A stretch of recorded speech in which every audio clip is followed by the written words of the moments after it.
নমস্কার বন্ধুরা, কম্পিটিটিভের দুনিয়ায় আপনাদের প্রত্যেকে স্বাগত এবং আপনাদের সাথে আছি আমি পর্ণদীপ। আর আমরা ডেইলি কারেন্ট অ্যাফেয়ার্স অ্যানালিসিস করি। আজ সোমবার 11ই জানুয়ারি 2021। তো চলুন আজকের কারেন্ট অ্যাফেয়ার্সের ভিডিওটা শুরু করা যাক।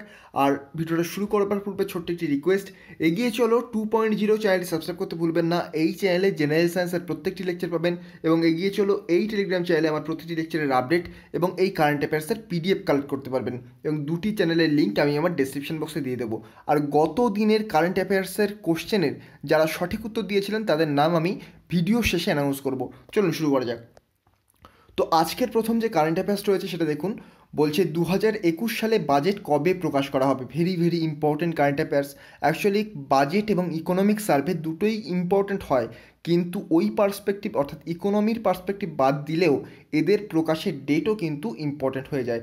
তো ইকোনমিক সার্ভে বাজেটের একদিন আগে প্রকাশ করা হয়। তো 2021 সালের বাজেট কবে প্রকাশ করা হবে? কারেক্ট অ্যান্সার কিন্তু মার্চ, এপ্রিল বা পোস্টপন্ড কোনোটিই নয়। সঠিক উত্তর হবে ফেব্রুয়ারি। ফেব্রুয়ারি 1 তারিখে 2021-22 ফিনান্সিয়াল ইয়ারের বাজেট পেশ করা হবে এবং কার দ্বারা পেশ করা হবে? নির্মলা সীতারামনের দ্বারা। আমাদের ফিনান্স মিনিস্টার নির্মলা সীতারামনের দ্বারা কিন্তু এই বাজেট পেশ করা হবে। তো নির্মলা সীতারামন কিন্তু মনে রাখবেন আমাদের প্রথম ফুল টার্মের জন্য মহিলা ফিনান্স মিনিস্টার। এর আগে ইন্দিরা গান্ধী ছিলেন প্রথম মহিলা ফিনান্স মিনিস্টার, কিন্তু তিনি ফুল টার্মের জন্য ছিলেন না। তো নেক্সট কোশ্চেনে চলে যাব। নেক্সট কোশ্চেন বলছে, ভারত ও ফ্রান্সের মধ্যে স্ট্র্যাটেজিক ডায়ালগ 2021 কোথায় অনুষ্ঠিত হলো? Recently India and France strategic dialogue 2021 অনুষ্ঠিত হলো এবং এটা কোথায় অনুষ্ঠিত হলো? Very very important. তো কারেক্ট অ্যান্সার কিন্তু এখানে নিউ দিল্লি। নিউ দিল্লিতে ভারত এবং ফ্রান্সের মধ্যে স্ট্র্যাটেজিক ডায়ালগ 2021 অনুষ্ঠিত হলো। তো এখানে ইন্ডিয়াকে রিপ্রেজেন্ট করেছিলেন, এই যে স্ট্র্যাটেজিক ডায়ালগ, এখানে ইন্ডিয়াকে রিপ্রেজেন্ট করেছিলেন অজিত ডোভাল।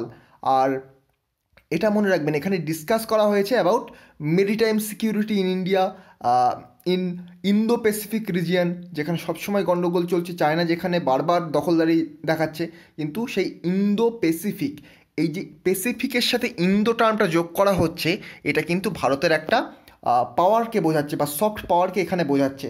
তো maritime security in Indo Pacific region, তারপরে কাউন্টার টেররিজম, এই টপিকগুলোকে কিন্তু এখানে আলোচনা করা হয়েছিল।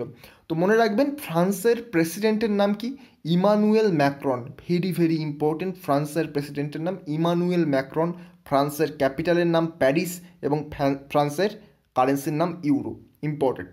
নেক্সট কোশ্চেন বলছে, coastal research vessel Sagar Anveshika introduced in which city? তো কোস্টাল রিসার্চ ভেসেল, এই যে সাগর অন্বেষিকা, এটা রিসেন্টলি ইন্ট্রোডিউস করা হয়েছে। তো ভারতের অবশ্যই একটা কোস্টাল সিটি হবে।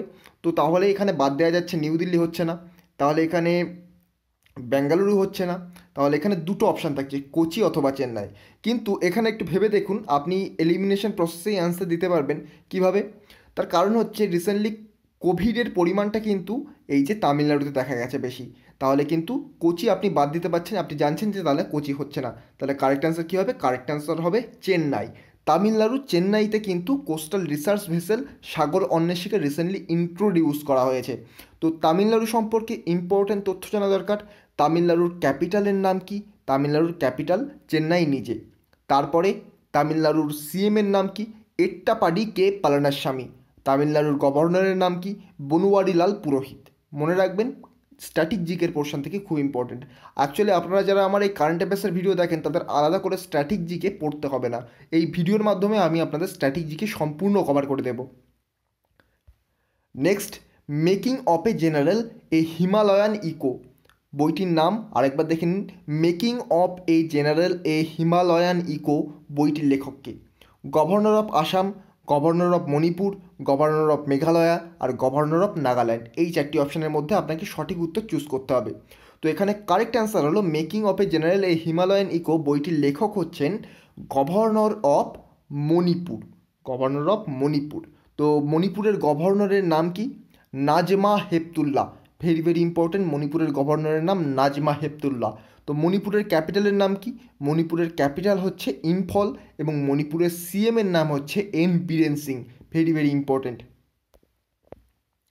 নেক্সট কোশ্চেন, কমিউনিটি ফরেস্ট ম্যানেজমেন্টের উদ্দেশ্যে খোলা পোর্টালটির নাম কি? অ্যাকচুয়ালি পোর্টাল না বলে আপনি এটাকে ওয়েবসাইটও বলতে পারেন, একই জিনিস, একই ব্যাপার। তো কমিউনিটি ফরেস্ট ম্যানেজমেন্টের উদ্দেশ্যে খোলা পোর্টাল বা ওয়েবসাইটটির নাম কি? তো অপশান এ বলছে Cosmos, option B Roscosmos, option C forestry, option D cooperative. এখানে যারা একটু সায়েন্স অ্যান্ড টেকনোলজির দিকে নজর রাখেন তারা এখান থেকে রসকসমস অপশানটি বাদ দিয়ে দিতে পারেন। এবার আপনারা যদি এই তিনটে কোশ্চেনের অপশানের মধ্যে কনফিউজ হয়ে যান তাহলে কিন্তু সেটা স্বাভাবিক, কিন্তু এখানে কারেক্ট অ্যান্সার হবে কসমস। কসমস এখানে কারেক্ট অ্যান্সার হবে। কমিউনিটি ফরেস্ট ম্যানেজমেন্টের উদ্দেশ্যে খোলা পোর্টালটির নাম কসমস। তো নেক্সট কোশ্চেনে যাব। প্রথমবার পিবিডি কবে পালন করা হয়? তো পিবিডি এর ফুল ফর্ম কি? প্রবাসী ভারতীয় দিবস, অর্থাৎ নন রেসিডেন্ট ইন্ডিয়া বা এনআরআই ডে, যা প্রবাসী ভারতীয় দিবস একই জিনিস। তো দুটোই 9 জানুয়ারি পালন করা হয়। তো এবারে আমাদের 16তম পিবিডি পালন করা হলো, কিন্তু এখানে কোশ্চেন হচ্ছে প্রথমবারের জন্য কোন সালে প্রথম পিবিডি বা প্রবাসী ভারতীয় দিবস পালন করা হয়েছিল।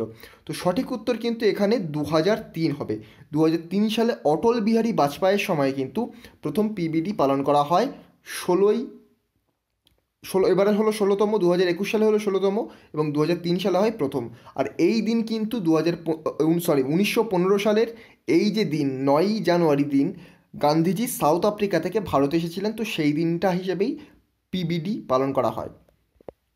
তো নেক্সট কোশ্চেন বলছে দেখুন, MOES, এখানে MO একটা মাঝে এস বেশি পড়ে গেছে, বানানটা হবে এম ছোট হাতের ও ES, MOES অর্থাৎ মিনিস্ট্রি অফ আর্থ সায়েন্স। এই যে মিনিস্ট্রি অফ আর্থ সায়েন্সের হেডকোয়ার্টার কোথায়? তো কারেক্ট অ্যান্সার আপনারা প্রত্যেকেই গেস করতে পারছেন, নিউ দিল্লি। কেননা যত সমস্ত আমাদের হেডকোয়ার্টার রয়েছে, অ্যাডমিনিস্ট্রেটিভ হেডকোয়ার্টার রয়েছে, বেশিরভাগই কিন্তু নিউ দিল্লিতে রয়েছে। তো সেক্ষেত্রেই এখানে MOES বা মিনিস্ট্রি অফ আর্থ সায়েন্স এর হেডকোয়ার্টার নিউ দিল্লিতে অবস্থিত। কলকাতা, হায়দ্রাবাদ বা মুম্বাই কোনোটিই নয়, সঠিক উত্তর নিউ দিল্লি।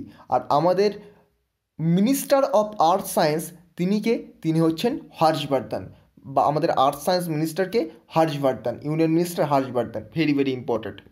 নেক্সট কোশ্চেন বলছে দেখুন, এ ব্রাইট শাইনিং আই বইটির লেখক কে? এ ব্রাইট শাইনিং আই বইটির লেখক হচ্ছেন নীল সিহান। তিনি রিসেন্টলি মারা গেছেন 84 বছর বয়সে। তিনি একজন পুলিৎজার